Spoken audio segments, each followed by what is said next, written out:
Série 12. O ser humano multidimensional. Bloco 1. O corpo físico, o templo da consciência. O corpo não é o início. É a porta. Antes de falarmos sobre mente, emoção, energia e consciência, precisamos começar pelo ponto mais esquecido e ao mesmo tempo mais sagrado, o corpo físico. Durante séculos, o corpo foi visto como prisão da alma, obstáculo espiritual, algo inferior ao espírito. Mas isso nunca foi verdade. O corpo não é o problema. O corpo é o portal. Este é o canal Elevação da Consciência, um espaço onde unimos espiritualidade e ciência, física, biologia, cosmologia, neurociência, sabedorias ancestrais e os ensinamentos dos grandes mestres que passaram pela Terra. Ao longo das séries anteriores, percorremos a unidade do universo, o despertar da consciência, a autocura, a ética da nova humanidade, a mente, a realidade e o coletivo. Agora, chegamos ao fechamento sagrado dessa jornada, o ser humano como um ser multidimensional. E tudo começa no corpo. O corpo como milagre biológico e cósmico. O corpo humano não é simples. Ele é resultado de evolução, expressão direta da inteligência da vida, um sistema altamente sensível à consciência. Cada célula comunica-se, decide e adapta-se. A ciência moderna já reconhece: o corpo é um sistema inteligente, não uma máquina. A fusão dos cromossomos e o humano consciente. Existe um ponto fascinante na biologia humana. Diferente de outros primatas, o ser humano possui 23 pares de cromossomos, resultado da fusão de 2 cromossomos ancestrais, onde ficou chamado como o elo perdido. Isso não nos torna melhores, mas nos torna diferentes em potencial. O que muda não é o DNA em si, mas como ele é ativado. E aqui entra algo fundamental: a consciência influencia a expressão genética. Hoje, a ciência comprova. Emoções, pensamentos, ambiente e estilo de vida ativam ou silenciam genes. Ou seja, você não é refém do seu DNA. O corpo responde à consciência. Isso ecoa o que mestres antigos sempre disseram: o que acontece no espírito reflete na carne. Civilizações antigas sabiam disso. No Egito Antigo, o corpo era preparado como templo da alma. Nas escolas de mistérios, postura, respiração, alimentação e movimento eram práticas espirituais. Os yogis da Índia, os monges tibetanos, os povos indígenas, os xamãs da floresta, todos sabiam: o corpo é sagrado porque é sensível à consciência. O corpo fala, sempre. Ele expressa o que não foi dito, o que foi reprimido, o que foi ignorado. Sintomas não são inimigos. São mensagens. A dor é linguagem. A tensão é aviso. A fadiga é pedido de pausa. Quando escutamos o corpo, não ficamos mais fracos, ficamos mais conscientes. Mestres espirituais honravam o corpo. Jesus curava tocando. Buda caminhava conscientemente.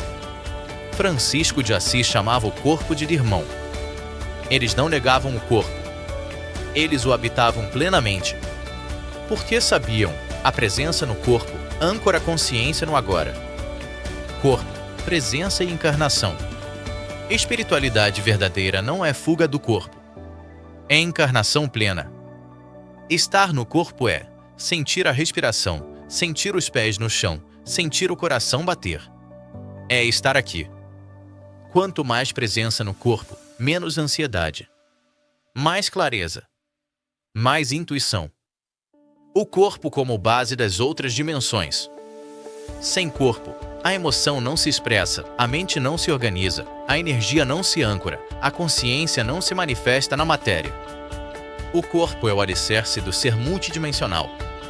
Negligenciá-lo é fragmentar-se. Honrá-lo é integrar-se. Vivemos uma era de excesso de estímulos, aceleração constante e desconexão corporal. Por isso, a ansiedade cresce, doenças psicossomáticas aumentam, pessoas vivem fora do corpo. O despertar começa quando voltamos a habitar o corpo. Agora, por alguns instantes. Sinta sua respiração, sinta seu peso, sinta seu corpo aqui. Sem mudar nada.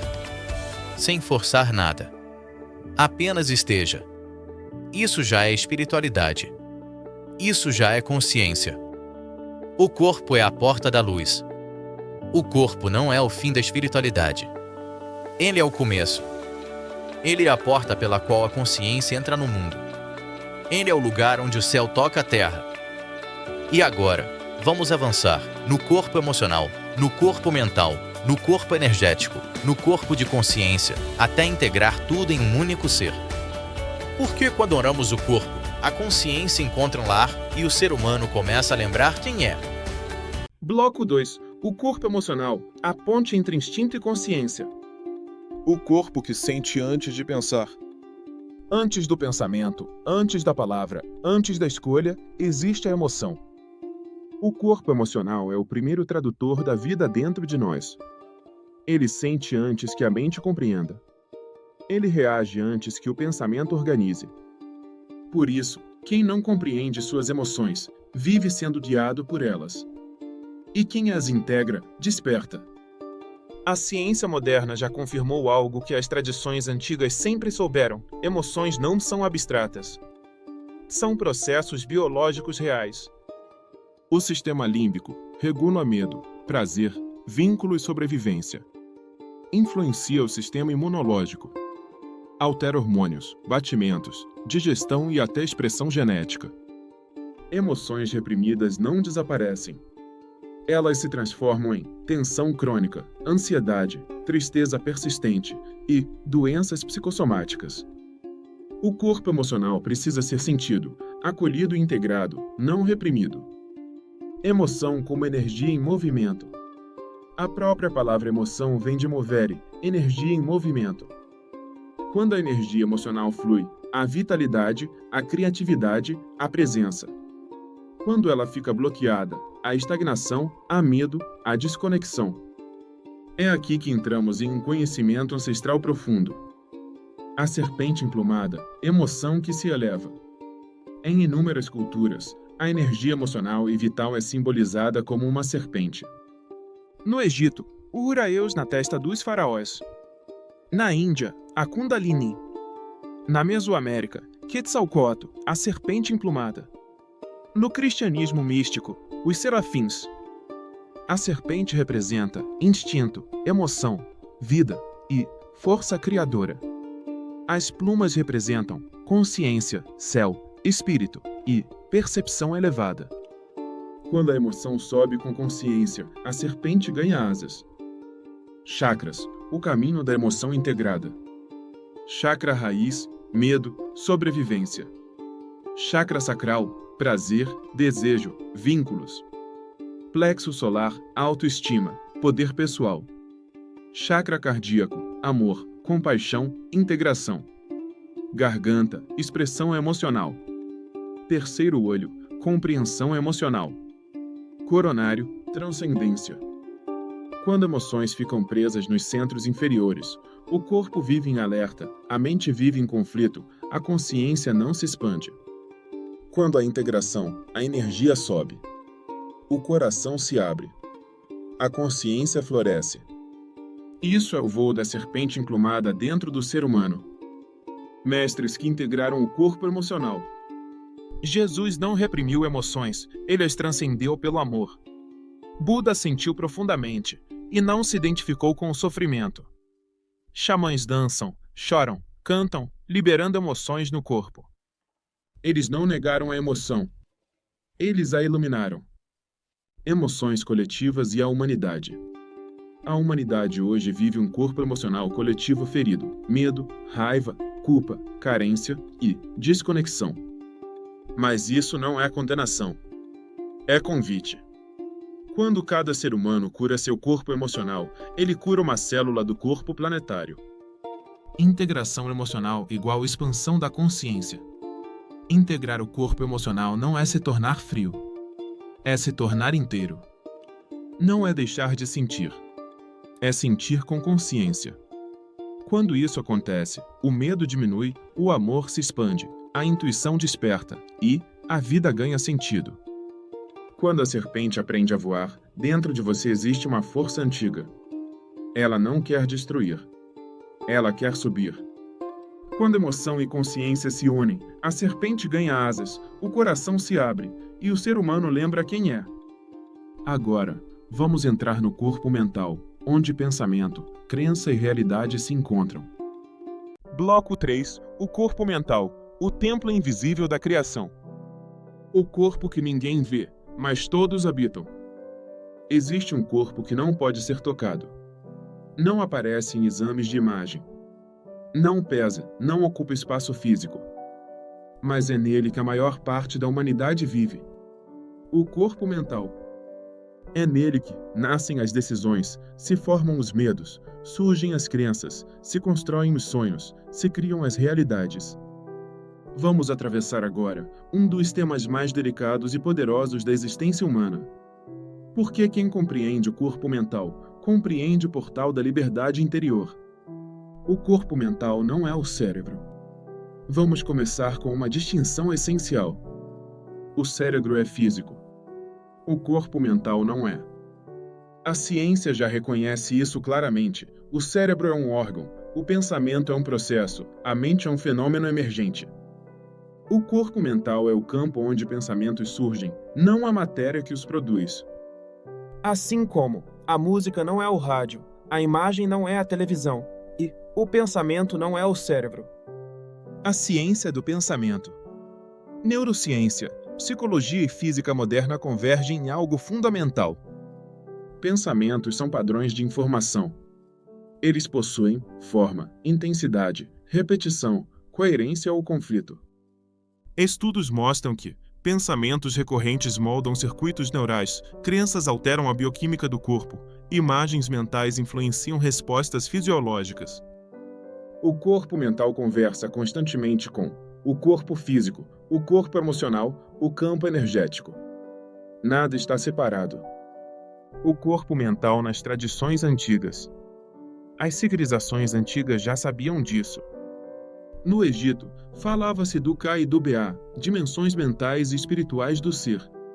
Na Índia, o Manas é a mente inferior e o Budi é a mente iluminada. No budismo, a mente é vista como a origem do sofrimento e da libertação. E nas escolas de mistério, o ensinamento era claro: a mente indisciplinada escraviza. A mente desperta liberta. O corpo mental é como o jardim. Um dos ensinamentos mais antigos e universais: a mente é um campo fértil. Se você não escolhe o que planta, crenças herdadas crescem, medos sociais florescem, condicionamentos se enraizam. A maioria das pessoas pensa o que foi ensinada a pensar, acredita no que repetiram para ela e reage sem perceber.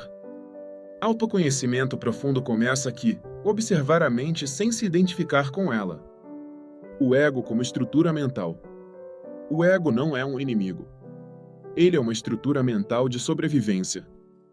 Ele se forma para proteger, controlar, prever, evitar dor. Mas quando o ego assume o comando absoluto, a mente se fecha, o medo governa, a separação aumenta.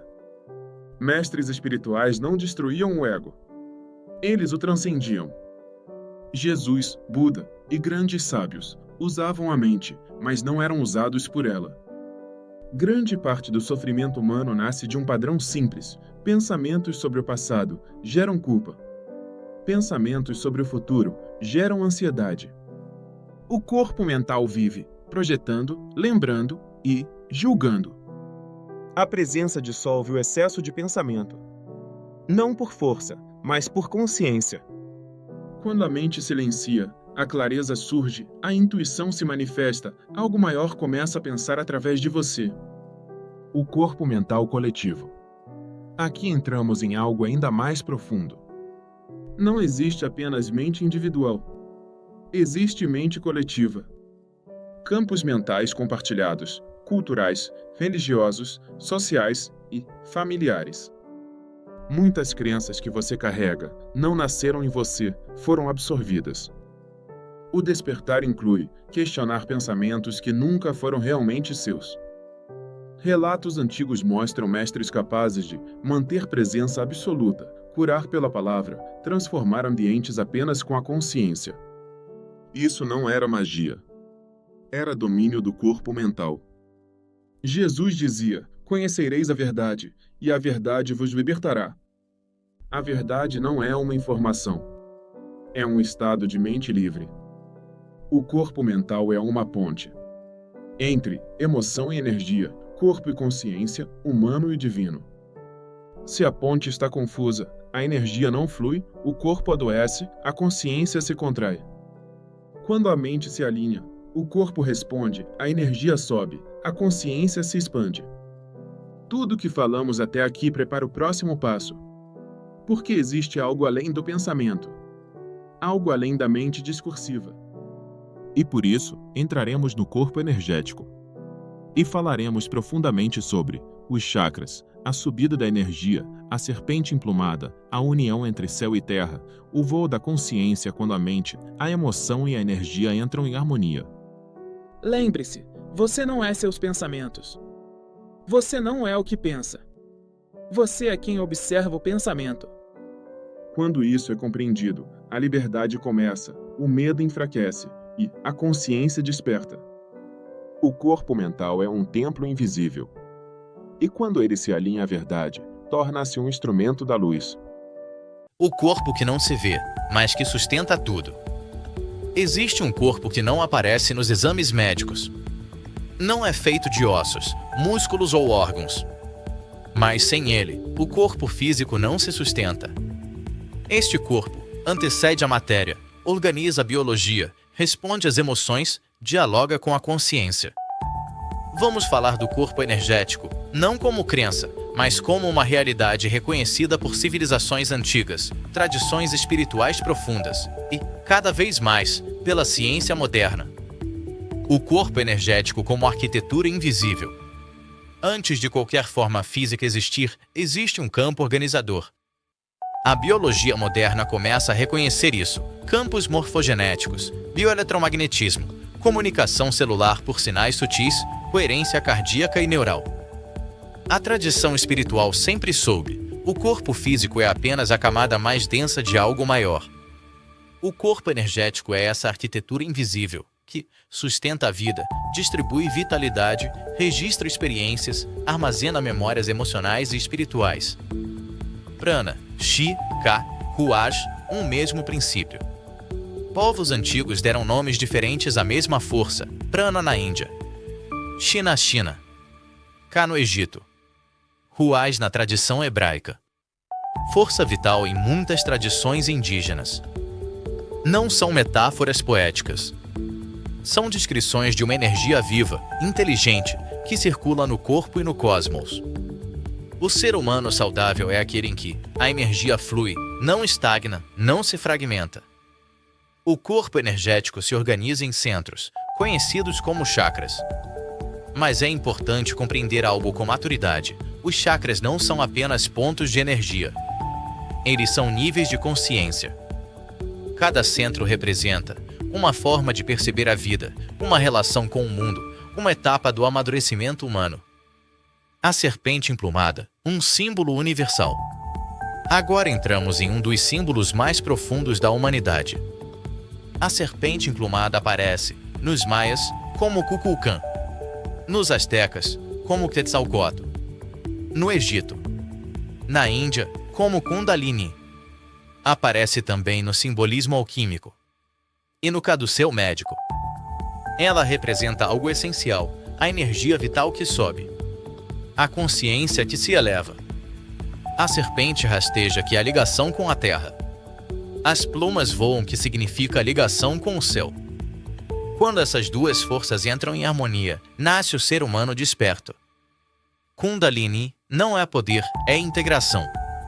Muitos falam de Kundalini como algo extraordinário, perigoso ou sobrenatural. Mas, na essência, Kundalini é o processo natural de integração do ser. Quando a energia vital sobe de forma equilibrada, os centros se alinham, a percepção se expande, o ego se suaviza e a consciência se amplia. Não é sobre ativar poderes. É sobre curar fragmentações internas. O voo da serpente emplumada. Ele acontece quando Instinto e sabedoria se reconciliam, corpo e espírito deixam de brigar, emoção e razão cooperam, e o medo dá lugar à presença. O voo da serpente emplumada é a energia servindo à consciência, não ao ego. Ciência e corpo energético. A ciência moderna começa a tocar esse mistério. Campos eletromagnéticos do coração e do cérebro, comunicação quântica entre células, biofótons emitidos pelo DNA e coerência como estado de saúde. Tudo isso aponta para uma verdade simples: o corpo humano é um sistema energético altamente organizado. A doença surge quando há ruptura de fluxo, estagnação ou conflito interno prolongado. Emoções e energia. Cada emoção altera o campo energético. Medo contrai, raiva fragmenta, culpa pesa, amor expande, gratidão harmoniza. Por isso, o trabalho energético não é separado do emocional. Curar o corpo energético é acolher emoções, integrar experiências, permitir que a energia volte a fluir. Mestres e o corpo energético. Jesus curava pelo toque e pela palavra. Buda irradiava a presença silenciosa. Pajés trabalham com canto e intenção. Monges utilizam postura e respiração. Todos compreendiam: quem harmoniza o corpo energético transforma a realidade ao redor. O corpo energético no cotidiano. Não é preciso rituais complexos. O corpo energético se harmoniza quando você respira com consciência, cuida do corpo físico, observa seus pensamentos, sente sem reprimir, vive com presença. Espiritualidade verdadeira é coerência energética diária. A ascensão não é fuga da Terra. Um erro comum é achar que elevar energia é sair do mundo. Não. A verdadeira ascensão aprofunda a encarnação, amplia a compaixão, fortalece a ética e humaniza o espiritual. A serpente só voa porque está bem ancorada na terra. O corpo energético é o caminho do meio. O corpo energético é a ponte entre o físico e o espiritual, entre o humano e o divino, entre o instinto e a sabedoria. Quando ele se harmoniza, o ser humano lembra quem é. E, para quem sente o chamado de aprofundar o conhecimento dentro de você, existem práticas simples, baseadas na ciência e espiritualidade acessíveis para qualquer pessoa e que ajudam muito. Há um livro e e-book chamado 33 Práticas Científicas de Meditação, Respiração e Presença, criado justamente para quem busca reduzir a ansiedade, desenvolver calma, desenvolver clareza mental, equilíbrio emocional e expansão natural da consciência. As práticas são curtas, adaptáveis à rotina moderna e podem ser feitas tanto por iniciantes quanto por quem já tem experiência. Com constância, elas ajudam o corpo e a mente a reaprender o estado de presença como algo natural. O link está na descrição do vídeo. Bloco 5. O corpo de consciência. Aquilo que observa tudo. Antes do corpo. Antes do pensamento. Antes da emoção. Existe algo em você que observa. Você já percebeu isso?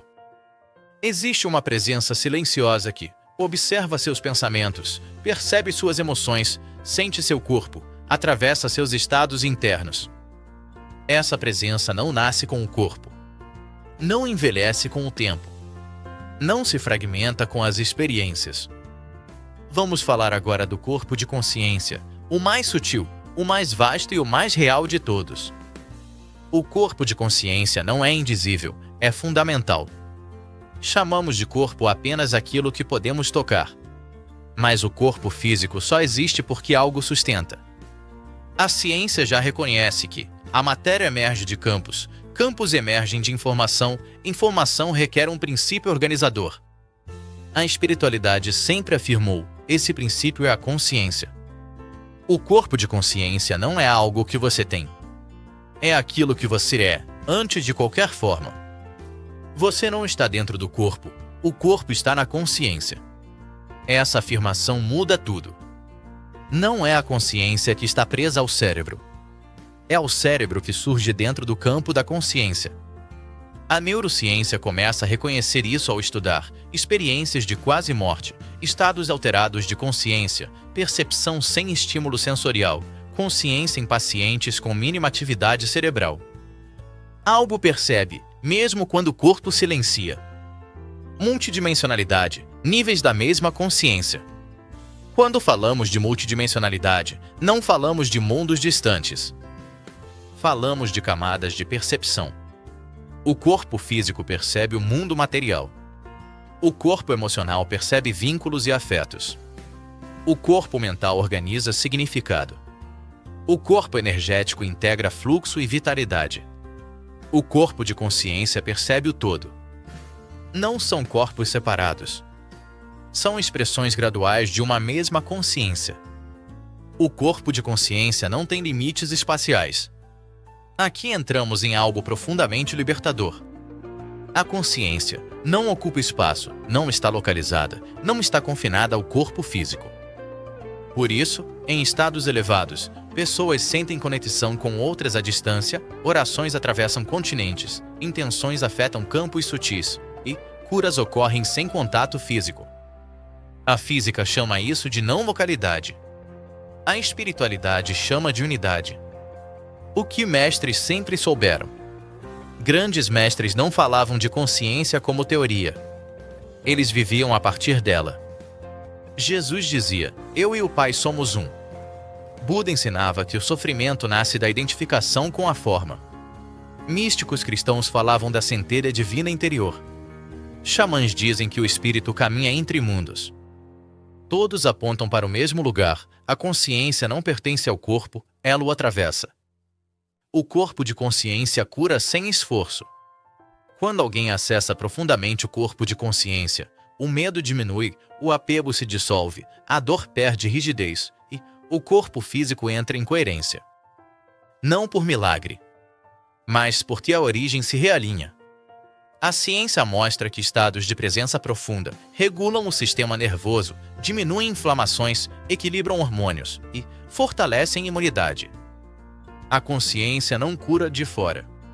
Ela reorganiza de dentro. A consciência atua além do tempo. O corpo de consciência não vive no tempo linear. Por isso, memórias profundas podem ser ressignificadas, traumas podem ser dissolvidos, padrões ancestrais podem ser integrados. Quando você toca a consciência pura, o passado não desaparece, mas perde o poder de controlar o presente. A consciência pode ajudar outros seres. Um ponto importante, dito com responsabilidade e amor.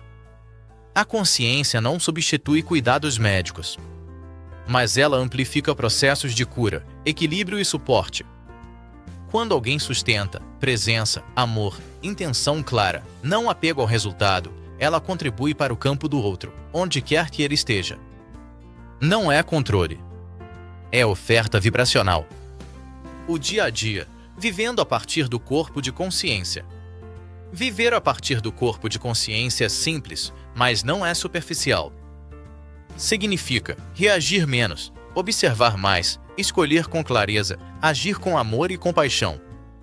Você continua vivendo no mundo, mas não é mais engolido por ele.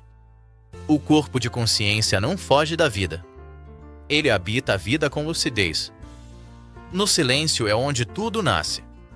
Existe um ponto em você onde não há nome, não há forma, não há história. Ali não existe medo, não existe carência, não existe separação. Esse ponto não precisa ser criado. Ele precisa ser lembrado. À medida que mais pessoas acessam esse nível, a violência perde força, a empatia se amplia, a cooperação se torna natural. A transformação do planeta não começa em sistemas externos, mas no despertar silencioso da consciência humana. Aquilo que você sempre foi. Você não é apenas um corpo que pensa. Você não é apenas uma mente que sente. Você não é apenas uma energia que vibra. Você é a consciência consciente de si mesma, experimentando a vida em múltiplas camadas. E quando você reconhece isso, não se torna superior, mas se torna inteiro. Bloco 6. A integração do ser. O momento em que tudo se une. Chegamos ao ponto onde tudo que foi dito, tudo que foi sentido, tudo que foi lembrado, se encontra.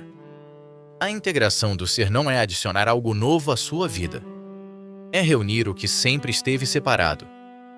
Corpo e espírito. Razão e intuição.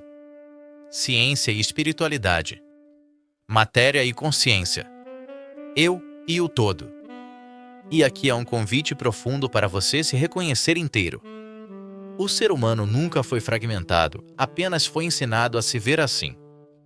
Durante milênios, o ser humano foi condicionado a se enxergar em partes, um corpo que trabalha, uma mente que pensa, emoções que atrapalham e espiritualidade como algo distante. Mas essa fragmentação não é natural. Ela é cultural. Ela é histórica. Ela é aprendida. A integração começa quando percebemos algo simples e libertador. Você nunca esteve quebrado. Você sempre foi inteiro. Integração não é perfeição, é presença amorosa. Integrar não significa eliminar falhas. Não significa vibrar alto o tempo todo. Não significa negar a dor. Integração significa acolher o corpo como ele é, ouvir as emoções sem julgamento, usar a mente como aliada e permitir que a consciência conduza. O ser integrado não luta contra si mesmo. Ele aprende a caminhar consigo. Quando corpo, emoção, mente e energia entram em coerência, algo muda profundamente. O corpo deixa de ser apenas biológico. Ele se torna expressão viva da consciência. As células respondem melhor. O sistema nervoso se regula. A intuição se afina. A saúde encontra equilíbrio. A ciência chama isso de coerência psicofisiológica, autorregulação e integração mente-corpo. A espiritualidade sempre chamou de habitar o corpo com alma. Emoções integradas se transformam em sabedoria. Emoções não são inimigas da consciência. Elas são mensageiras. Quando reprimidas, adoecem. Quando observadas, ensinam. Quando integradas, curam. A integração emocional transforma medo em discernimento, raiva em força consciente, tristeza em profundidade, alegria em gratidão. O ser integrado não reage. Ele responde com consciência. A mente integrada se torna clara e criativa. Quando a mente se alinha ao coração e à consciência, os pensamentos desaceleram, as decisões se tornam mais sábias, a criatividade flui, a vida ganha sentido. A mente deixa de comandar tudo e passa a cooperar com o ser. O corpo energético em harmonia sustenta tudo. Não como algo místico distante, mas como o campo vital que sustenta a experiência humana. Tradições antigas chamaram isso de prana, chi, força vital, espírito da vida. Quando esse campo está em harmonia, o corpo físico se fortalece, as emoções se estabilizam, a mente se acalma e a consciência se expande. A integração energética âncora o despertar na vida real. Há um ponto silencioso em você que observa tudo. Ele observa o corpo. Observa os pensamentos. Observa as emoções. Observa a energia. Esse ponto não julga. Não reage. Não se perde. Esse ponto é o corpo de consciência. Integrar o ser é viver a partir desse centro, sem abandonar o mundo, sem fugir da matéria, sem negar a humanidade. A integração é o verdadeiro despertar, a verdadeira iluminação. Muitos buscam o despertar como fuga, como iluminação distante, como negação da vida comum. Mas o verdadeiro despertar é simples e profundo, é viver inteiro onde você está e em situações que se apresentam. Trabalhar com presença. Relacionar-se com consciência. Cuidar do corpo com amor. Pensar com clareza. Sentir com maturidade. Agir com ética. Isso é integração. O ser integrado não se anula, ele floresce. Quando você se integra, você não se diminui, você não perde identidade, você não se dissolve no todo. Pelo contrário, você se torna mais autêntico, mais amoroso, mais firme e mais humano. A integração não apaga o eu. Ela cura o eu para que ele sirva ao todo. O amor próprio como fundamento da nova humanidade. Você não pode amar o mundo se odeia a si mesmo. Você não pode curar o planeta se vive em guerra interna. Você só pode oferecer ao mundo aquilo que tem. A integração do ser gera algo revolucionário, Amor por quem você é. Não um amor narcisista, mas um amor consciente, humilde e verdadeiro. Quando alguém se apaixona por si mesmo de forma saudável, o mundo inteiro se beneficia. Você é o resultado vivo de tudo o que estudamos. Ao longo dessas 12 séries, falamos de unidade, consciência, cura, mente, ética, realidade, multidimensionalidade. E tudo isso converge para uma verdade simples. Você é o ponto de integração de tudo isso. Não como conceito, mas como experiência viva. Um encontro com você mesmo. Se algo mudou em você ao longo dessa jornada, não foi porque aprendeu algo novo. Foi porque lembrou quem é. Você não precisa se tornar outra pessoa. Você precisa habitar quem você sempre foi. Inteiro. Consciente. Amoroso. Presente. Então, o mundo deseja e espera que você se apaixone por si mesmo. Que viva com mais verdade. Que caminhe com mais leveza, com mais paz, sabedoria e, acima de tudo, amor. Porque quando um ser humano se integra, ele não apenas desperta, ele ilumina o mundo ao seu redor.